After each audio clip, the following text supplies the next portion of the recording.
Assalamualaikum warahmatullahi wabarakatuh.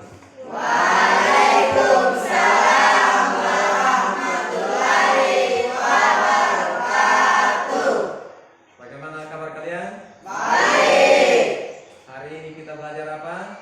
5. Baik, anak sekalian, seperti biasanya untuk mendisiplinkan siswa, saya minta ketua kelasnya untuk memimpin doa sebelum kita memulai kegiatan.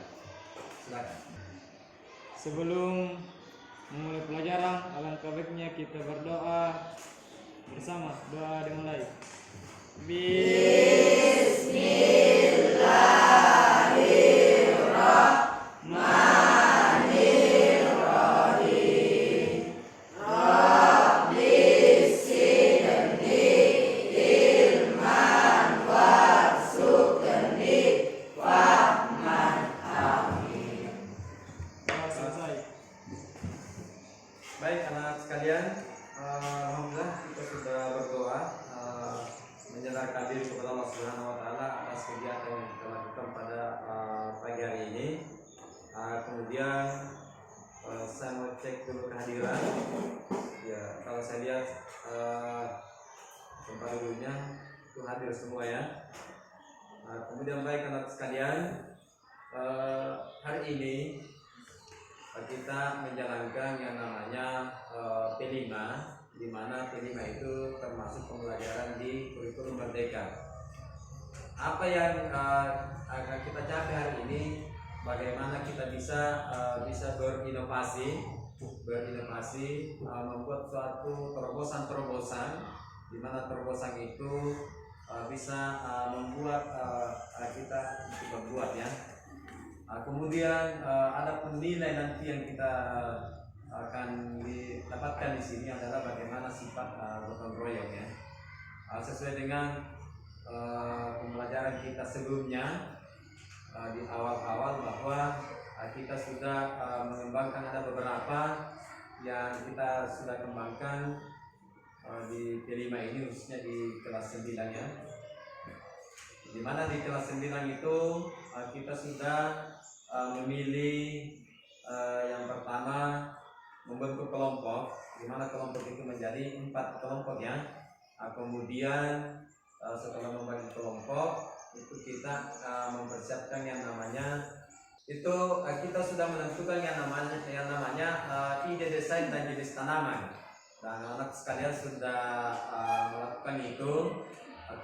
Kemudian menentukan lokasi ya, sudah juga. Kemudian pembersihan lahan, memperbaiki kualitas lahan atau perbaikan pihak tanahnya, kemudian memastikan kepadatan tanah, itu sudah ada semua ya, sudah ada kita lakukan. Nah, kita langsung saja bahwa di minggu yang lalu itu kita sudah praktek mengerjakan atau membuat namanya pupuk kompos ya. Di mana pupuk kompos itu pupuk kompos itu atau pupuk organik itu yang dibuat, yang dimana sudah difermentasi selama 1 minggu. Itu yang kita aplikasikan sebentar ya, kita menabung. Yang kedua,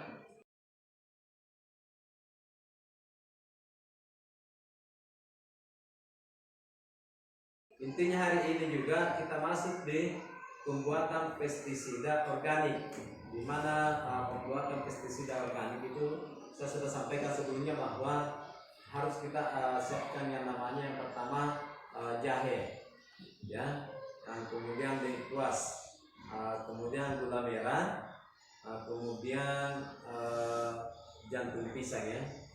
Ada fungsi-fungsinya ini, di mana biasanya kan kalau pestisida kimia itu ada namanya yang biasa digunakan petani itu seperti kayak macam dangke, bulldog, makado, itu banyak sekali.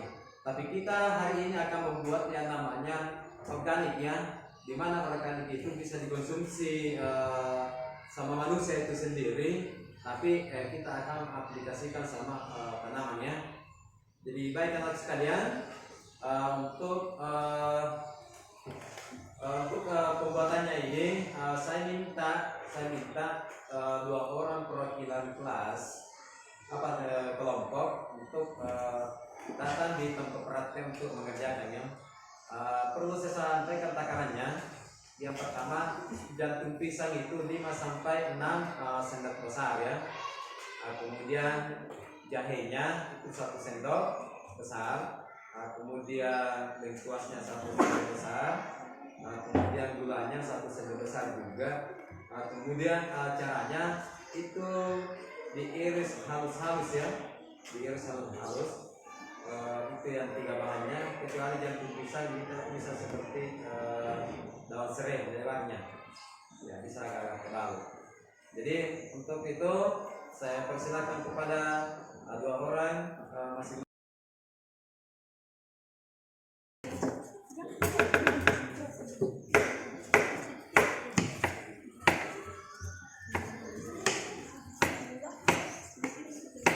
Ya, dihitung ya.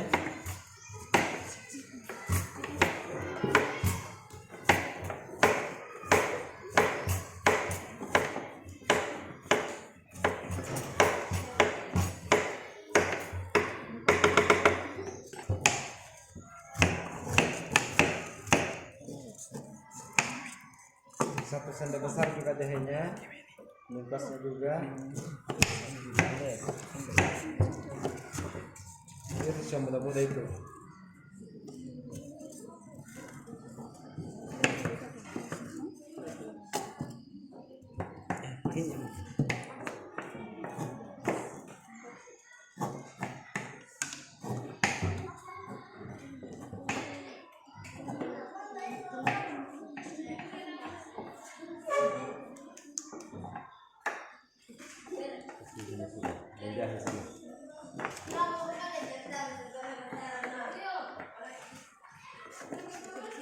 Ya, yang jahenya kasih takaran sendok jahe sana.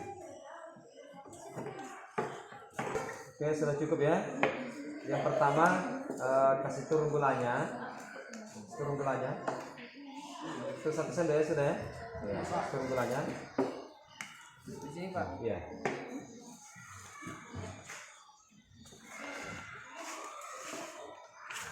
Kemudian diaduk.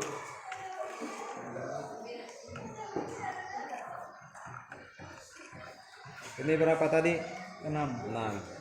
Ya, silakan turun juga.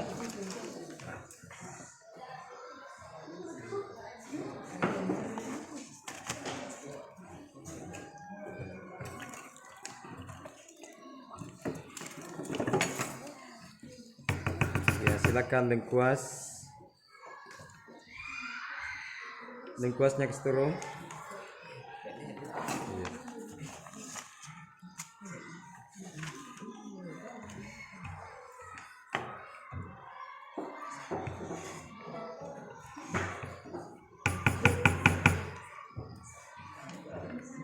Ya.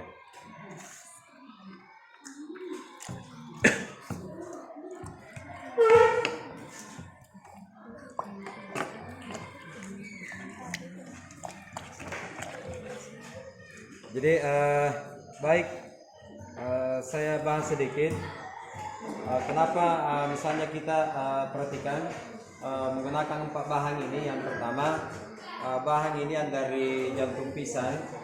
Jantung pisang ini artinya dia mengandung perekat yang kuat ya, perekat yang kuat. Kemudian airnya itu bisa berfungsi sebagai nutrisi bagi tanaman. Jadi dia akan bertahan selama, kalau kita sudah semprotkan itu bertahan sampai 10 hari di tanaman. Kemudian kenapa ada lengkuas? Lengkuas ini berfungsi sebagai menangkis serangan hama yang mana terjadi biasa itu pembusukan pada batang atau buah. Kemudian ada jahe. Jahe seperti dia tuh untuk menahan juga penyakitnya. Gula merah ini dia berfungsi sebagai fungsinya sebagai untuk tahan lama ini obat ya, untuk tahan lamanya obat supaya tidak cepat membusuk. Itu fungsi-fungsinya. Kemudian setelah dibuat seperti ini kita fermentasi selama 1 minggu ya. kita fermentasi selama 1 minggu. Itu caranya untuk fermentasi itu ya, kita ambil kertas seperti ini ya. Diperhatikan baik-baik. Itu ditutup rapat-rapat ya. Kemudian kita ikat karet di sini ya. Ya. Kita ikat karet itu selama 1 minggu. Kemudian ini akan kelihatan nanti kalau dia sudah bagus, dia tuh seperti itu bisa menghasilkan gas. Bisa menghasilkan gas kalau kita tutup rapat-rapat. Tambah lama tambah bagus. Kemudian kegunaannya itu semakin lama difermentasi itu semakin bagus sama tanamannya. Jadi yang perlu kita ketahui bersama di sini, kita lagi tidak menggunakan yang namanya pestisida kimia supaya aman dikonsumsi oleh manusia. Jadi kita tidak terendus yang namanya penyakit dari kimia. Sekira itu saja praktek kita pada pagi hari ini. Kemudian selanjutnya kita mengaplikasikan di tanaman.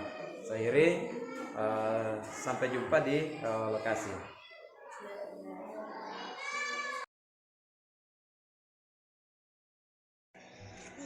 Oke, baik anak sekalian, 1 minggu yang lalu kita sudah membuat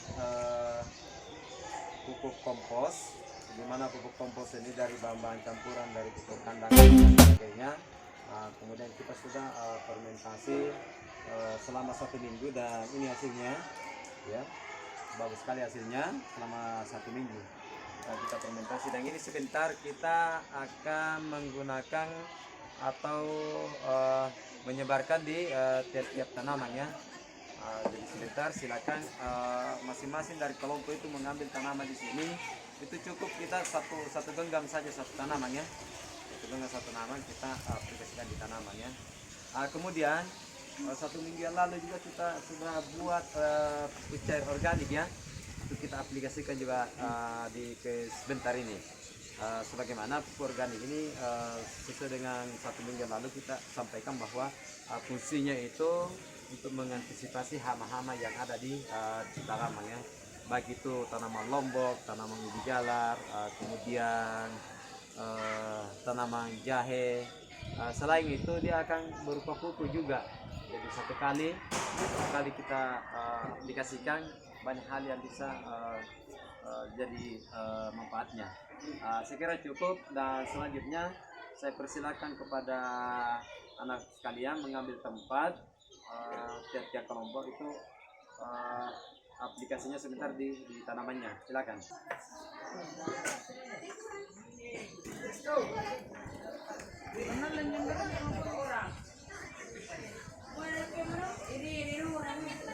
Ya, dekat-dekat di sini dulu. Di sini.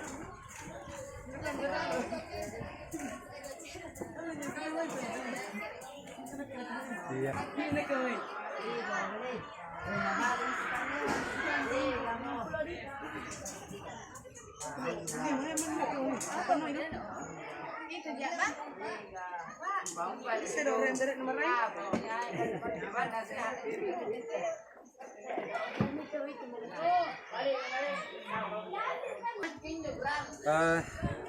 Baik, ini kelompok berapa ya?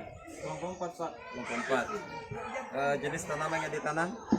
Ada lombok, ubi jalar, pepaya.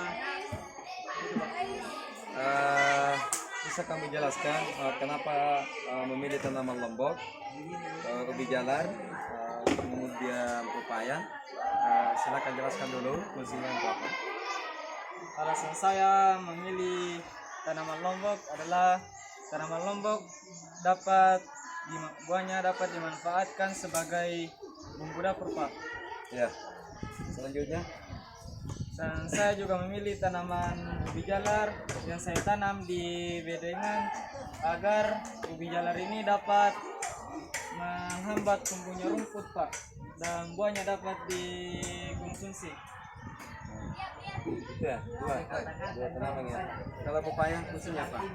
Alasan saya menanam pohon pepaya Pak karena fungsinya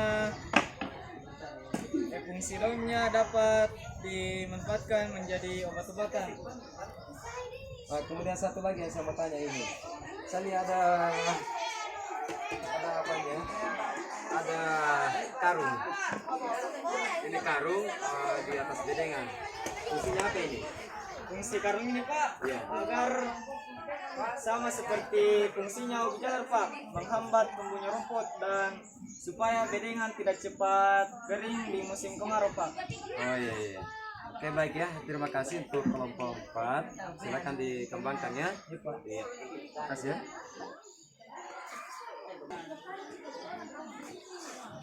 Ayam. Iya.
Di kelompok 3 ini jenis tanaman yang dikembangkan apa? Lombok. Selain lombok apa saja? Ada jahe. Oh, jahenya belum tumbuh ya? Selain jahe ada lagi lengkuas. Bisa Anda jelaskan apa fungsinya itu semua? Lombok adalah bermanfaat sebagai bahan dapur atau bahan makanan. Oke, kalau jahenya? Jahe bisa dibuat sebagai bahan tradisional yaitu seperti Sarabaya. iya Pak, sarapah. Oh iya. Kalau lengkuasnya? Bermanfaat sebagai obat-obatan Pak. Sebagai obatan ya. Ya bisa juga sebagai bumbu ya. Iya Pak. Ya, baik, terima kasih ya. Silakan dirawat, dikembangkan terus.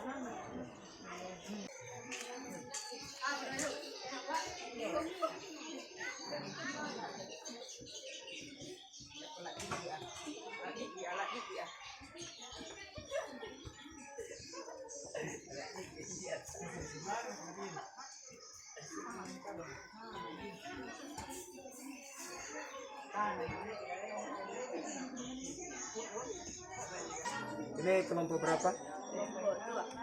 Kelompok 2. Jenis tanamannya ini apa saja? 13 lombok 2 terong. 2 terong. Lomboknya jenis ada beberapa ya. Ada 3 jenis lomboknya. Kemudian fungsinya ini lombok itu apa ya? Bahan dapur. Bahan dapur. Kemudian terongnya Bahan dapur. untuk bahan dapur juga atau sayuran ya. Ya, terima kasih ya. Silakan dikembangkan terus. Saya akan pantau terus ya. Terima kasih. Oke, kita bergeser ke kelompok 1. Di kelompok 1 ini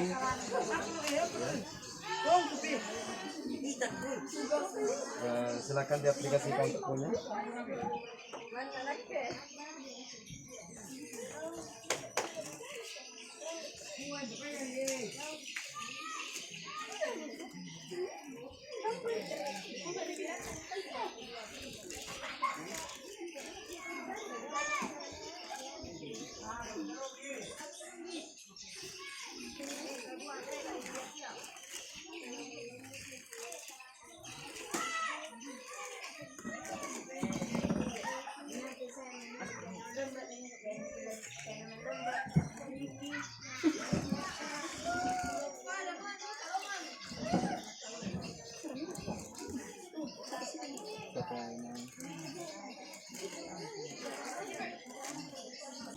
Baik, baik Naya, saya mau tanya-tanya.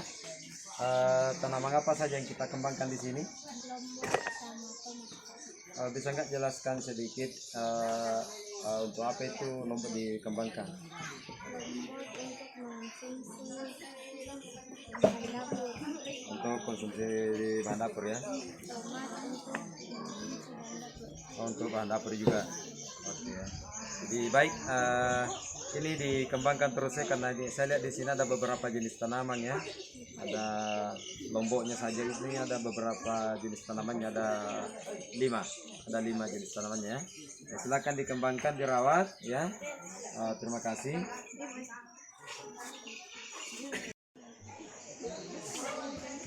Baik, inilah tadi rangkaian pembelajaran P5 yang telah kita terapkan sama ada beberapa praktek-praktek tadi, baik itu penggunaan pupuk organik, kompos organik, kemudian penggunaan pupuk cair organik. Tujuannya untuk melakukan hal-hal yang telah kita persiapkan supaya tidak ada lagi kita memakai namanya bahan-bahan kimia. Terima kasih. Saya akhiri. Assalamualaikum warahmatullahi wabarakatuh.